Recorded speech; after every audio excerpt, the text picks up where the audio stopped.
अब आइए दूसरा इंपॉर्टेंट सवाल, वो है स्टॉक मार्केट। पिछले साल 2025 में हमारे भारतीय बाजारों में निफ्टी ने एक हिस्टोरिक रन कंप्लीट करा। 10 साल ऑन द ट्रॉट, 10 साल से पॉजिटिव रिटर्न्स भारतीय बाजार दे रहे हैं। पिछले साल आपने जो भी कंप्लीट करी हो, ऐसा बुल मार्केट कहीं देखा है, ऐसा रन कहीं देखा है? 10वें साल भी पॉजिटिव। दुनिया भर के बाजार, यूएस में 3 साल तेजी हुई, चौथे साल इस साल के लिए क्वेश्चन मार्क उठ गए कि चौथे साल पॉसिबल नहीं, ऐसा कहा जाता है।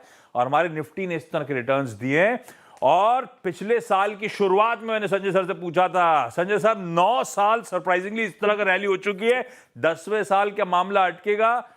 बोले थे आप बिल्कुल कंसर्न मत रहिए, 10वें साल भी हर ही बार देखने को मिलेगा। एग्जैक्टली ये वर्ड्स थे संजय सर। 10वें साल भी पॉजिटिव रिटर्न्स, बहुत हिचकोले खाए, बहुत कंसर्न्स थे, लेकिन ले दे के 10.5% के पॉजिटिव रिटर्न। ये 11वां साल हमारे भारतीय बाजारों के लिए, हमारे निफ्टी सेंसेक्स के लिए कैसा रहेगा? एक और ग्रीन बार या नहीं? लास्ट ईयर मैंने कहा था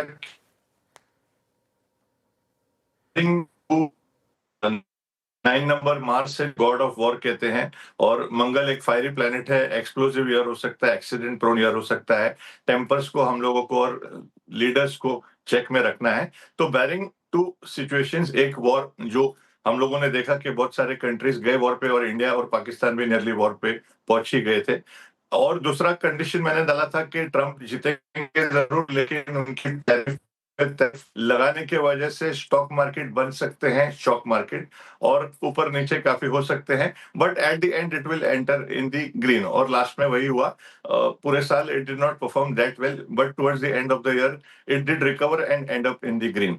but I was not too optimistic as I was about the metals, and therefore I was openly talking about all the metals, including copper, including platinum. Mid year में अगर आप देखोगे, हम लोगों ने फिर कहा था कि copper will be the new gold, और मिड ईयर से कॉपर बढ़ना स्टार्ट हो गया। और क्योंकि कॉपर का कलर भी ब्राउनिश रेड है, तो we had said that will also shine. अब 2026 के बारे में, मेटल्स के बारे में बाद में बात करेंगे, लेकिन coming back to your question on the Sensex, so 10 number आता है 2026 से, और 10 नंबर में एक सूर्य है हीरो, और उसके बगल में एक जीरो है। So in plain words it is indicated as a wheel of fortune in numerology, जैसे रशियन रूले गेम होता है, अगर आप कैसीनो पे देखे होगे, जहां बॉल कभी ऑड पे गिरता है, कभी इवन, कब रेड पे, कब ब्लैक पे। तो राइज एंड फॉल का एक और इंडिकेशन दूंगा आपको 10 नंबर को लेकर। There have been legends in the past like our own Sachin Tendulkar, जो 10 नंबर की जर्सी पहनते थे, Pele, Maradona, Zidane, and they did very well wearing 10, they were legends. लेकिन आप गूगल करके देखो और लाइन डालो कि recent crop of footballers who failed miserably with 10, तो आपको डजनों नाम आएंगे जो वही 10 नंबर पहन के फ्लॉप हो गए। तो 10 number indicates rise and fall. Suddenly आप देखोगे मार्केट्स ऊपर जाएंगे, लेकिन suddenly you will be surprised due to whatever circumstances, call it geopolitical circumstances or call it the nature of number 10, you will suddenly be surprised with falls. While आप falls में थोड़े depress हो गए, suddenly देखोगे there would be rise. So this is not something that we tell you every year. This inconsistency is evident from the fact that 10 number में सूर्य hero और zero है. So that is what I feel. But 1 number sun is a materialistic number. हमारे लोगों में देखो numbers हमने सवारे हैं 1, 3, 5 और 6. Sun gives light and life and recognition के लिए है, leadership के लिए है. Richest men in the world have been amongst number 1. Elon Musk को a number 1 who is now in his 55th year, और our clients Mukesh Ambani ji a number 1. His father Dhirubhai was a double number 1. Bill Gates और बहुत सारे leaders हैं amongst number 1s. Many brands add up to number 1 like Google.